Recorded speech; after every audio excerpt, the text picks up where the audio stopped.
জীবনে তুমি কি পেলে আর না পেলে সেটা নিয়ে ভাবনার বিষয় না। আল্লাহ তাআলা তোমার জন্য যা নির্ধারণ করে রেখেছে সেটাই উত্তম, এটাই ভাববে। আসসালামু আলাইকুম বন্ধুরা, সবাই কেমন আছেন? আশা করি ভালো আছেন। তো সকালে উঠে আব্বাজান আর কি শ্বশুর আব্বা নিয়ে আসছিল খেজুরের রস, সেই খেজুরের রসটা ঢেলে 1 কাপ খেয়ে নিয়েছি। ভোর ভোর উঠেছিলাম সকালের দিকে, আর সাথে ছেলে উঠে গিয়েছিল, তো ওকে নিয়ে ছাদে গেলাম।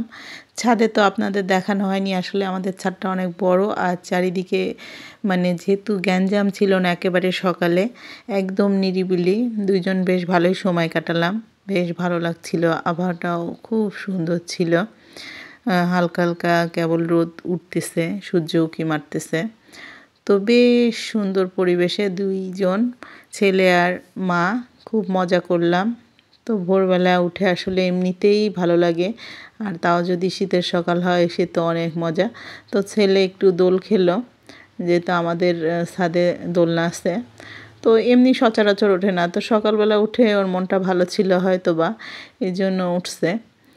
তো আমি একটু হাঁটাহাঁটি করলাম ছাদে, তারপরে আশেপাশের পরিবেশটার, ওই যে গাম গাছগুলো আমাদের, তো আমাদের এই বাড়ির ওই পাশেই যে বাড়িটা দেখা যাচ্ছে সেটাই আমার বাবার বাড়ি, একদম কাছে আমাদের বাড়ি। তো সকালে নাস্তা টাস্তা সেরে রেডি টেডি হয়ে যে বের হয়ে গিয়েছি ছেলে আর আমি, আর ওর বাবা আর নিহাল আর একটা রিক্সাতে গিয়েছে।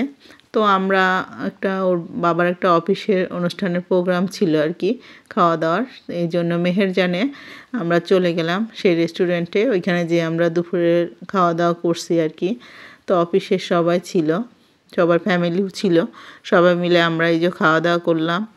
সবচেয়ে বেশি মজা ছিল রূপচাঁদা ফ্রাইটা, এত মজা লাগছিল খেতে। যাই হোক, আর আমি একটু ঝাল খেতে পছন্দ করি, তো রেস্টুরেন্টে খাওয়ার সচরাচর একটু ঝাল কম হয়, সমস্যা হয়নি। ওই ভর্তা টর্তাগুলি ছিল বেশ মজা, এছাড়াও অন্য অন্য খাবার ছিল, মাংস টাংসগুলো পরে খাইছি। সব মিলায়ে বেশ ভালো ভালো খাবার ছিল, খারাপ না। তো মেহেরজানে আমি কুষ্টিয়ার মেয়ে হয়ে মেহেরজানে আমার আসলে ওইভাবে যাওয়া হয়নি, এই প্রথম আমি খাচ্ছি। তো মোটামুটি খাবারটা ভালোই ছিল, আর বাবু তো অনেক দুষ্টামি করতেছিল, ও একা একা খাবে এরকম একটা অবস্থা, আমি একাই খেতে পারি।